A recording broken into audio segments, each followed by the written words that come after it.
Hello दोस्तों, स्वागत है आप सभी का आपके अपने YouTube channel study with Kundan Singh में। जिन भी व्यक्तियों ने अभी तक चैनल को सब्सक्राइब नहीं किया है वो लोग सब्सक्राइब कर दें। चलिए हम लोग देखते हैं आज की क्लास। ये देखिए, यहाँ पे हम लोग देखेंगे वर्गीकरण, जो कि क्लासिफिकेशन का हिंदी रूपांतरण है। इसको समझने के लिए हम देखेंगे कि यहाँ पे आपको चार ऑप्शन दिए होते हैं, जिनमें से तीन विकल्प जो होते हैं तो वो तार्किक रूप से संबंधित एक दूसरे से होते हैं, और जो एक अगला आपका जो ऑप्शन रहता है वो भिन्न होता है। तो देखिए, ऑप्शन नंबर ए में दिया हुआ है तोता, बी में दिया हुआ है कौवा, और सी में गौरैया, और डी में चमगादड़। तो इनमें देखिए आप कौन कौन सेम लग रहे हैं आपको। तो हम देखते हैं कि ये जो पहले तीनों हैं, तोता, कौवा और गौरैया, ये तीनों सेम हैं। ये क्या है? ये पक्षी हैं। और ये हमारा जो चौथा ऑप्शन है चमगादड़, ये पक्षी नहीं है, ये एक स्तनधारी है। क्या है? स्तनधारी है। अब देखते हैं हम अगला क्वेश्चन। देखिए, क्वेश्चन के माध्यम से ही धीरे धीरे हम इनको समझने का प्रयास करेंगे। आइए देखते हैं क्वेश्चन नंबर 2। क्वेश्चन नंबर 2 में ऑप्शन ए है भैंस, बी है ऊंट, और सी है बारहसिंघा, और डी है गैंडा। इनमें देखिए तीन सींग वाले जानवर हैं। कौन कौन? भैंस, बारहसिंघा और आपका गैंडा। ये तीनों सींग वाले हो गए, और ऊंट जो है ये बिना सींग वाला हो गया। यही इनमें भिन्न है या अलग है, तो यही आपका जवाब हो जाएगा, ऊंट। अब देखिए क्वेश्चन नंबर 3 पे आते हैं। देखिए, ऑप्शन नंबर ए जनवरी, जो कि 31 दिन की होती है। कितने दिनों की? 31 दिनों की। और हमारा जो मई है, मई का महीना, ये भी 31 दिन का होता है। जुलाई, ये भी 31 दिन की। और जो दिसंबर होता है, तो दिसंबर मास हमारा जो है ये 30 दिन का होता है। इस तरह से यही आपका ऑप्शन अलग दिख रहा है, यही आपका आंसर हो जाएगा। कौन सा? ऑप्शन नंबर डी, दिसंबर। अब हम लोग देखेंगे अगला क्वेश्चन, क्वेश्चन नंबर 4। तो इसमें चार ऑप्शन दिए हुए हैं, जिम कार्बेट, रणथंभौर, बांधवगढ़ और तुंगभद्रा। तो देखिए ये तीन ऊपर वाले, जिम कार्बेट, रणथंभौर और बांधवगढ़, ये राष्ट्रीय उद्यान में आ जाते हैं। और ये हमारा जो लास्ट में तुंगभद्रा दिया हुआ है, तो ये ऊद बिलाव संरक्षण केंद्र है। क्या है? ऊद बिलाव संरक्षण केंद्र है। तो यही आपका अलग है, इस वजह से यही आपका आंसर हो जाएगा। अब देखो हम लोग आते हैं 5वें नंबर क्वेश्चन पे। तो इसमें दिया हुआ है ऑप्शन नंबर ए लोहा, बी तांबा, सी इस्पात और डी में एल्यूमिनियम दिया हुआ है। देखिए, इस्पात एक मिश्रित धातु है, जबकि इनको आप देखेंगे कि लोहा हो गया, तांबा हो गया और एल्यूमिनियम, ये अलग पाई जाने वाली धातुएं हैं या स्पेशली धातुएं हैं। और इस्पात में सभी चीजें कैसे मिश्रण में पाई जाती हैं? यह एक मिश्रण है। तो इस तरह यही इनमें भिन्न हो जाएगा या अलग हो जाएगा, और इसी वजह से इसको हम सही ऑप्शन टिक करेंगे। अब हम लोग देखते हैं ऑप्शन नंबर, क्वेश्चन नंबर 6। तो क्वेश्चन नंबर 6 में option A mushroom, B yeast, C फफूंद और डी मैल है। तो इनमें देखिए ये तीनों ऊपर वाले जो हैं, मशरूम, यीस्ट और फफूंद, ये सारे कवक का उदाहरण है। और ये जो मैल है ये इनमें डिफरेंट है, अतः यही आपका आंसर हो जाएगा। अब हम लोग आते हैं क्वेश्चन नंबर 7 पे। तो 7 में देखिए माध्यिका, औसत, भयानक और साधारण, ये चार ऑप्शन दिए हुए हैं। देखिए ये सब, इनका जो अर्थ निकलेगा वह लगभग समान निकलेगा और एक साधारण अर्थ निकलेगा। लेकिन जो भयानक है ये इससे एकदम विपरीत अर्थ प्रदर्शित कर रहा है, अतः यह इसका आंसर हो जाएगा, भयानक। अब देखते हैं हम लोग क्वेश्चन नंबर 8।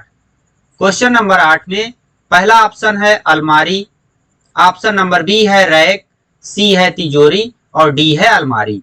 देखिए ये सभी जो है, आपने अलमारी को खोलकर देखा होगा, दो दरवाजे होते हैं और वो कैसे खुलती है, जैसे एक दरवाजा नहीं खुलता उसी तरह से अलमारी खुलती है। उसी तरह आप देखोगे तिजोरी भी खुलती है, और जो लकड़ी की अलमारी है वो भी उसी प्रकार से खुलती है। लेकिन जो हमारा रैक होता है उसको हम देखे होंगे आप, तो उसको हम सीधे खींच करके उसको खोलते हैं।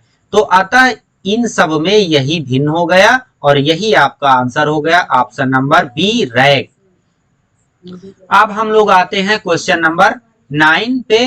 तो क्वेश्चन नंबर 9 पे हम लोग देखते हैं कि इसमें ऑप्शन नंबर ए आयत दिया हुआ है, बी वर्ग दिया हुआ है और सी जो है त्रिभुज दिया हुआ है और डी जो है ये इसमें क्या दिया हुआ है, घन दिया हुआ है। तो देखिए आयत को आपने देखा होगा, आयत इस प्रकार का होता है, इसमें आमने सामने की भुजाएं बराबर होती हैं, जबकि आपका वर्ग हो गया इसमें चारों भुजाएं बराबर होती हैं। त्रिभुज हो गया इसमें 3 भुजाएं होती हैं, कोई भी बड़ी छोटी हो सकती है। लेकिन जो आपका घन होता है वो कुछ इस प्रकार का होता है, घन की भी भुजाएं आपस में बराबर होती हैं। तो लेकिन देखिए शेप्स के मामले में ये 2D शेप्स है, ये भी 2D शेप्स है और ये तो 3D आपका हो गया, कौन सा, घन, ये आपका 3D शेप्स हो गया और ये भी 2D हो गया। तो इनमें कौन सा भिन्न हो गया, आपका घन हो गया, यही आपका आंसर हो जाएगा। अब हम लोग आते हैं अपने क्वेश्चन नंबर, अगले क्वेश्चन पे, क्वेश्चन नंबर 10। तो इसमें देखिए पहला ऑप्शन है 216, ऑप्शन नंबर बी है 729, ऑप्शन नंबर सी है 1331 और ऑप्शन नंबर डी है 324। देखिए आप अगर इसको देखेंगे तो ये 6 का जो है क्यूब हो जाएगा, 6 छरंग 36, छक्का 216 और ये 7 का क्यूब हो जाएगा, नहीं 7 का नहीं, सॉरी, ये हो जाएगा 9 का क्यूब। अब इसको आप देखोगे तो ये हो जाएगा आपका 11 का क्यूब, जबकि ये किसी का क्यूब नहीं बन रहा, अतः यह अलग है और यही आपका सही हो जाएगा। अब हम लोग देखते हैं अपना अगला क्वेश्चन, क्वेश्चन नंबर 11। इसमें देखिए पहला option, option number A 209, option number B 231, option number C 247 और ऑप्शन नंबर डी 253। तो अब हम इसको विभाजकता के नियम से देखेंगे।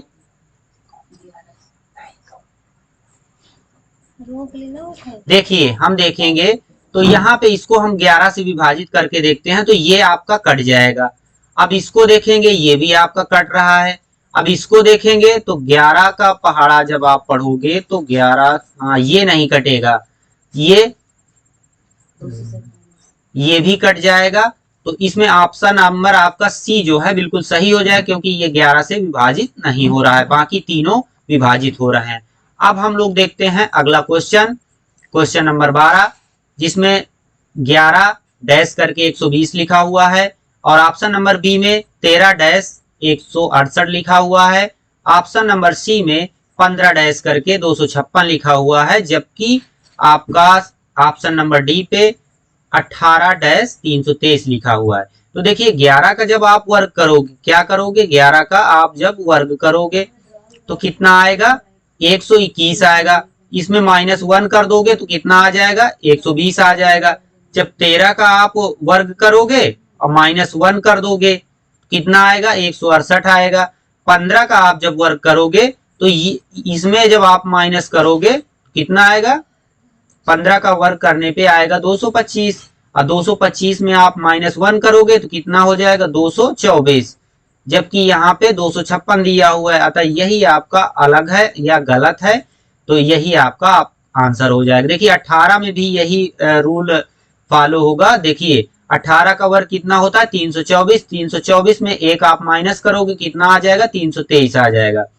अब हम लोग देखते हैं अपना क्वेश्चन नंबर 13वें पे देखेंगे कि देखिए इसमें ई क्या है, वॉवेल है, तो ये आपका तीसरे नंबर पे आ गया। इसमें भी आपका ओ जो है ये भी वॉवेल है, तीसरे नंबर पे आ गया।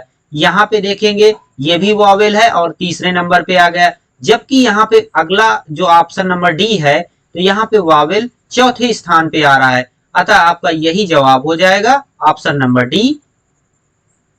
अब हम लोग देखेंगे अगला क्वेश्चन, क्वेश्चन नंबर 14 पे देखेंगे तो देखिए इनमें 4 ऑप्शन दिए हुए हैं, कौन कौन से, ऑप्शन नंबर ए है बलुआ पत्थर, बी है बेसाल्ट, सी है ग्रेनाइट और डी है कुरून।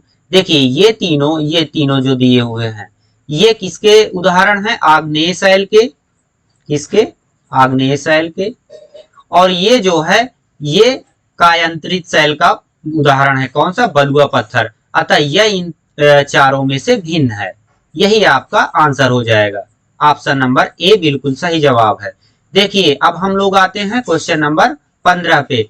ऑप्शन नंबर ए दिया हुआ है सुधार, दूसरा दिया हुआ है संशोधन, तीसरा दिया हुआ है उन्नत और चौथा दिया हुआ है उन्नयन।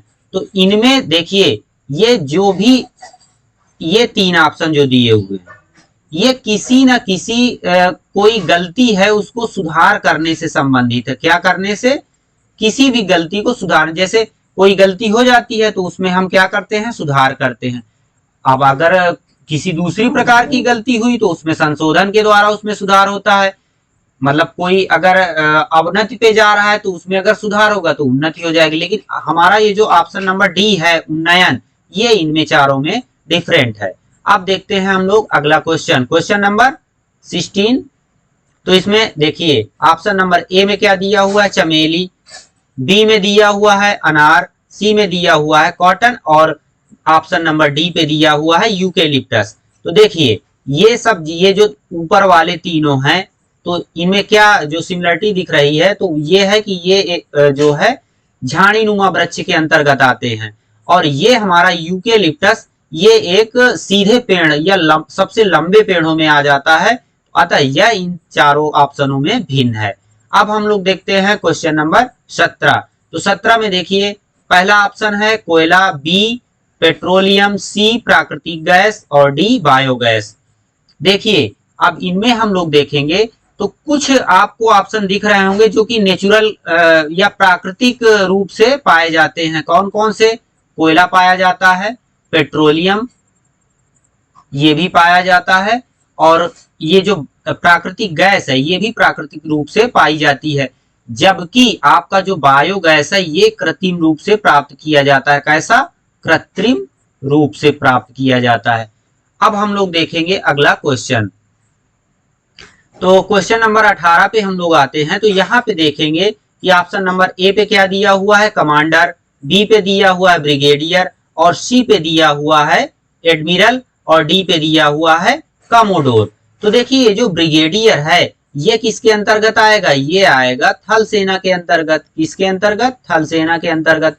बाकी ये तीन ऑप्शन जो दिख रहे हैं आपको तो ये सब किस में आ जाएंगे? नेवी में आ जाएंगे या जल सेना के अंतर्गत आ जाएंगे।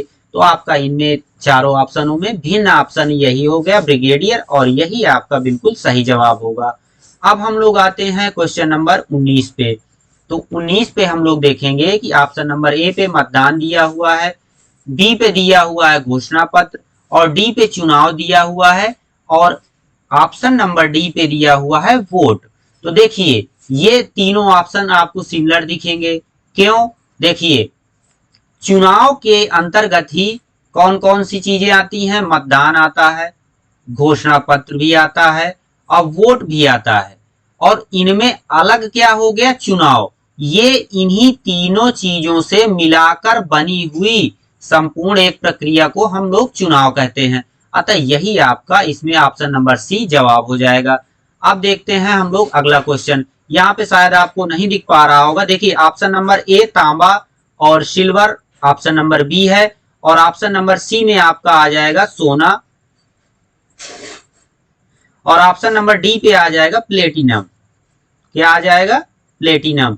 तो आप इनमें देखिए और देखकर बताइए कौन सा भिन्न है। तो देखिए हम ये जो तीन धातुएं देख रहे हैं कौन कौन सी? सिल्वर, सोना, प्लेटिनम और धातु तो तांबा भी है लेकिन इन तीनों का प्रयोग हम मुख्यतः क्या आभूषणों को बनाने में करते हैं जबकि तांबे का प्रयोग अन्य चीजों में करते हैं। तो यही आपका ऑप्शन भिन्न हो जाएगा और यही बिल्कुल सही जवाब हो जाएगा। अब हम लोग आते हैं क्वेश्चन नंबर 21 पे। तो इसमें आपको गैलन शायद स्पष्ट दिखाई दे रहा होगा। तो ऑप्शन नंबर ए गैलन है और ऑप्शन नंबर बी में आपका क्या हो जाएगा? टन हो जाएगा और ऑप्शन नंबर सी पे आपका क्विंटल हो जाएगा। क्या? क्विंटल। और ऑप्शन नंबर डी पे आपका हो जाएगा किलोग्राम या केजी। तो देखिए गैलन ये एक तरल मापक जो है तरल मापक यंत्र है या प्रणाली है, और आपका टन, क्विंटल और केजी ये भार मापक हैं। तो इस वजह से ये गैलन जो है इनमें भिन्न हो जाएगा और यही बिल्कुल सही जवाब हो जाएगा। तो ठीक है दोस्तों, यहीं पे आज अपनी क्लास को समाप्त करते हैं। कैसी लगी आपको क्लास कमेंट के माध्यम से जरूर बताएं, और जिन भी लोगों ने अभी तक हमारे चैनल को सब्सक्राइब नहीं किया है तो सब्सक्राइब कर लें। वीडियो देखने के लिए बहुत बहुत धन्यवाद।